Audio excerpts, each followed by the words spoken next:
సైఫ్ అలీ ఖాన్. ఈ నేమ్ ఈ మధ్యన చాలా వినిపిస్తుంది. ఎందుకు అంటే తనకి జరిగిన కత్తి దాడి వల్ల ఈ పేరు వినపడుతుంది. ఈయన ఒక బాలీవుడ్ యాక్టర్. అయితే ఈయనకు జరిగిన ఇన్సిడెంట్ పక్కా ప్లానింగ్ ప్రకారమే జరిగింది. ఇది ఏంటి, దీని డీటెయిల్స్ అనేవి కంప్లీట్గా ఈ వీడియోలో మీకు మెన్షన్ చేస్తాను. ప్రతి ఒక్క డీటెయిల్ క్లియర్గా ఫుల్ వీడియో ఎక్స్ప్లెయిన్ చేస్తాను. లాస్ట్ వరకు చూడండి, మిస్ కాకుండా. సైఫ్ అలీ ఖాన్ ఇన్సిడెంట్ జరిగిన రోజు కరీనా కపూర్ ఆ ఇంట్లో లేదు. నైట్ అక్కడ వాళ్ళు కరీనా కపూర్ ఫ్యామిలీ మొత్తం ఆడవాళ్ళు మొత్తం కలిసి ఒక పార్టీ చేసుకున్నారు. ఆ పార్టీకి కరీనా కపూర్ కూడా వెళ్ళారు. సో నైట్ అక్కడ కరీనా కపూర్ గారు లేరు, ఒక్క సైఫ్ అలీ ఖాన్ గారు మాత్రమే ఉన్నారు. అయితే సైఫ్ అలీ ఖాన్ గారు బాంగ్రా వెస్ట్లో ఉంటున్నారు తినతో కలిసి, కరీనా కపూర్తో కలిసి. అయితే ఇన్సిడెంట్ జరిగిన రోజు థీఫ్ వచ్చి డోర్ దగ్గర అవన్నీ సామాన్లు తీస్తూ ఉంటే తను దొంగతనానికి వచ్చాడా, మర్డర్ చేయడానికి వచ్చాడా అనేది ఇందులో క్లియర్గా తెలుసుకుందాం. తను సామాన్లు అటు ఇటు తీయడానికని ట్రై చేస్తూ తను 12:30కి ఎంటర్ అయ్యాడు అని అక్కడ ఉన్న వాళ్ళు చెప్తున్న ఇన్సిడెంట్. 12:30 నుంచి 2:30కి ఇన్సిడెంట్ జరిగింది. 12:30కి తను ఎంటర్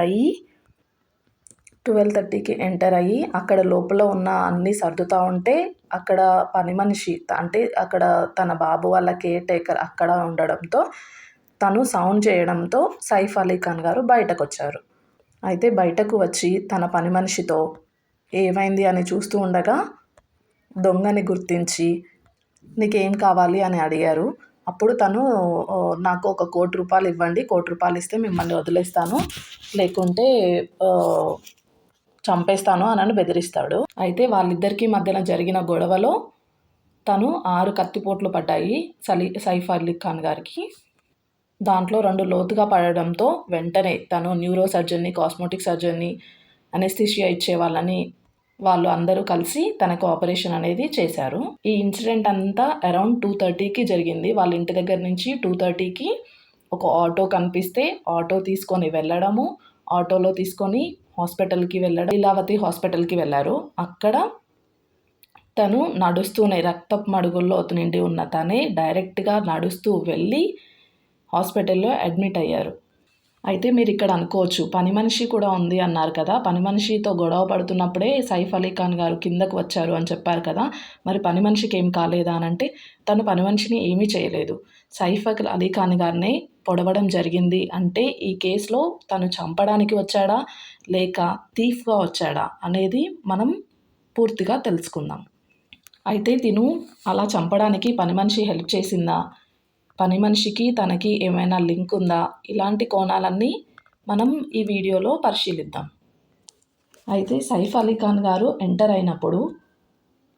ఇంట్లోకి థీఫ్ ఎంటర్ అయినప్పుడు ఏమేం జరిగిందో పోలీసులు సీసీ కెమెరాలు చెక్ చేసి, అది పాష్ ఏరియా కదా, అక్కడ అన్ని సీసీ కెమెరాలు ఉండడంతో ప్రతి ఒక్క కెమెరాని చెక్ చేసి వాళ్ళు ఎక్కడ ఏం జరిగింది అనేది క్లియర్గా తెలుసుకోవడానికి ట్రై చేస్తున్నారు పోలీస్ వాళ్ళు. అయితే సైఫ్ అలీ ఖాన్ అనేవాళ్ళు వాళ్ళ ఇంట్లో ఆ టైంకి కార్లు లేకపోవడం ఏంటి, కార్లు లేకుండా ఆటోలో రావడం ఏంటి, ఇదంతా పెద్ద ఆశ్చర్యానికి గురి చేస్తుంది. అంత పెద్ద బాలీవుడ్ యాక్టర్ అయ్యుండి కూడా తన దగ్గర కార్లు లేకపోవడము, ఆ టైంకి ఆటోలో వెళ్ళడము, ఆటోలో వెళ్ళి తనంతట తానే హాస్పిటల్లో అడ్మిట్ అవ్వడము, ఇవన్నీ ఏవో అనుమానానికి గురి చేస్తున్నాయి. అయితే అక్కడ ఉన్న రాజకీయ నాయకులు కొందరు దీన్ని పొలిటికల్ న్యూస్గా చేయాలనుకుంటున్నారు. అయితే ఈ మధ్యన జరిగిన సల్మాన్ ఖాన్ గారి కాల్పులు కానీ, అక్కడ ఒక ఎమ్మెల్యే కాల్పులు కానీ, ఇప్పుడు సైఫ్ అలీ ఖాన్ గారిని కత్తిపోటులు కానీ, ఇవన్నీ చూస్తుంటుంటే ఇదంతా కావాలనే సెలబ్రిటీస్ మీద పన్నాగం పన్నుతున్నారు, సెలబ్రిటీస్కి సేఫ్టీ లేకుండా పోతుంది అనేది వాళ్ళు చెప్పుకొస్తూ ఉన్నారు అన్నట్టు. ఇది కూడా పొలిటికల్గానే చేస్తున్నారు. అయితే సైఫ్ అలీ ఖాన్ గారు పొడిచిన తర్వాత ఆ థీఫ్ అనేవాడు 11th ఫ్లోర్ వీళ్ళున్న ప్లేస్ నుండి ఫైర్ ఎగ్జిట్ నుంచి జంప్ చేసి 6th ఫ్లోర్లో మళ్ళీ స్టెప్స్ మీద వెళ్తుండగా సీసీ కెమెరాలో క్యాప్చర్ అయ్యాడు. ఈయనే ఫైర్ ఎగ్జిట్ గురించి, ఆ టైమింగ్ గురించి అన్ని థీఫ్కి ఇంత కరెక్ట్గా తెలిసాయంటే అందులో పనిచేస్తున్న వాళ్ళైనా లేకుంటే తనకు ఎవరైనా తెలిసిన వాళ్ళు ఉండడము, ఇంతకుముందు పనిచేసిన వాళ్ళు, ఆ బిల్డింగ్ స్ట్రక్చర్ తెలిసి ఉంటేనే థీఫ్ టైంకి రావడము, లేకుంటే తినే చాలా రోజుల నుంచి అతన్ని ఫాలో అవ్వడము, ఇలాంటివన్నీ చేస్తేనే ఇంత పకడ్బందీగా, ఇంత పక్కా ప్లానింగ్‌గా జరిగిందనేది మనం తెలుసుకోవచ్చు. అయితే రావడం కూడా తను ఫైర్ ఎగ్జిట్ నుంచే వచ్చాడంట. అందుకే మనకి సీసీ కెమెరాలో ఫస్ట్‌లోది ఏం క్యాప్చర్ అవ్వలేదు. సో, తను ఫైర్ ఎగ్జిట్ నుంచే వచ్చాడు. మళ్ళీ ఫైర్ ఎగ్జిట్ నుంచే వెళ్ళాడు. ఇదంతా పక్కా ప్లానింగ్ ప్రకారమే ముందే తను డిసైడ్ అయ్యి ఇంట్లోకి వచ్చి ఇదంతా చేశాడు ప్రాసెస్.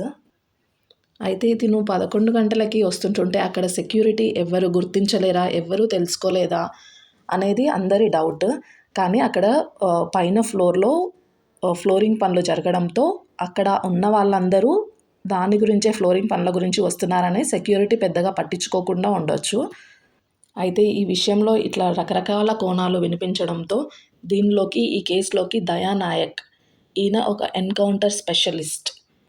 80 మెంబర్స్‌ని ఎన్‌కౌంటర్ చేసి ఉన్నాడు. చాలామంది పోలీసులతో ఫుల్‌గా జల్లెడ పట్టి నిందితుడిని ప్రస్తుతానికైతే కనిపెట్టారు. ఈ కనిపెట్టిన నిందితుడు ఎందుకు ఇలా చేశాడనేది ఈ విచారణలో తెలియబోతుంది. పాపం సైఫ్ అలీ ఖాన్ గారు తన పని మనిషిని కాపాడబోతూ తన ప్రాణాన్ని మీదకి తెచ్చుకొని తను హాస్పిటల్‌కి తనంతట తాను వెళ్ళి ఆటోలో తను అడ్మిట్ అవ్వడము, అదంతా చూస్తే అసలు ఎంత డేరింగ్ పర్సన్ అంటే మనం గుండె ధైర్యంతో ఉంటే ఎంత ప్రమాదాన్నైనా ఎదుర్కోవచ్చనని దీన్ని బట్టి తెలుస్తుంది.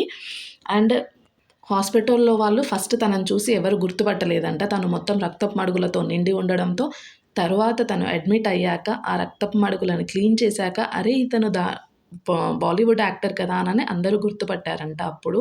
అప్పటి వరకు నార్మల్‌గా అందరికి ఎలా ట్రీట్ చేస్తారో అలాగే ట్రీట్మెంట్ జరుగుతూ వచ్చిందంట.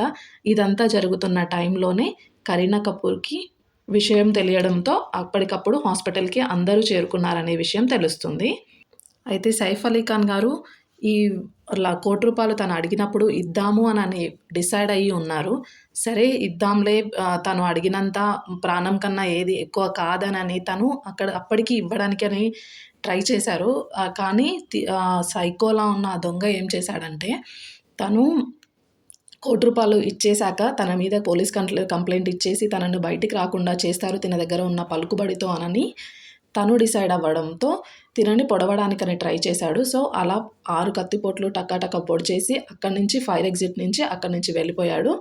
ఇలా తన కేస్ అనేది జరిగింది. సో, ఇదే ఎన్‌కౌంటర్ స్పెషలిస్ట్ చేతిలోకి వెళ్ళింది కాబట్టి తను ఎన్‌కౌంటర్ చేస్తాడా? దీన్ని ముందుకు నార్మల్‌గా అందరిని జైలుకి తీసుకెళ్ళినట్టు తీసుకెళ్ళి కేస్ అనేది క్లోజ్ చేస్తారా? అనేది మనకు ముందు తెలియాల్సి ఉంది. సో, సైఫ్ అలీ ఖాన్ లాగా స్ట్రాంగ్‌గా ఉండాలి అనేది నేను కోరుకుంటున్నాను. మీలో ఎంతమంది ఇంత స్ట్రాంగ్‌గా ఉండగలుగుతారో కింద కమెంట్ చేయండి. Thank you so much.